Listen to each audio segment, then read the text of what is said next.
కాపాడగలమా? ప్రభు నమ్ముతున్నా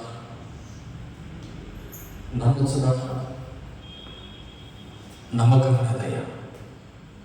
వీడు మారుతాడని నమ్మకం లేదు. వీడు మారుతాడని నమ్మకం లేదు.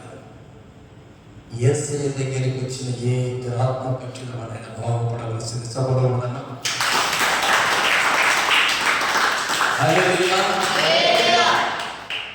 ఎంత మాట వినని వాడైనా సరే యేసయ్య దగ్గరికి వచ్చే మాట వినాల్సిందే. ఆయన స్వభావం, ఆయన ప్రేమ లాంటిది, ఆయన వాత్సల్యం లాంటిది, ఆయన కృప లాంటిది. ఈ రోజున పలుసార్లు నీవు కూడా దయ్యం పట్టిన వాడిలాగా ప్రవర్తిస్తున్నారా? స్త్రీలైన పురుషులైన ప్రభువు అందరితో మాట్లాడుతున్నాడు. సంఘము స్త్రీ పురుషుడు భేదం లేదు. బలిపీఠ ప్రార్థన మధ్య బిడ్డలారా, పలుసార్లు దయ్యం పట్టిన వాడిలాగా దైవ సేవకుడు తండ్రి మాటలు లెక్క చేయకుండా నరకానికి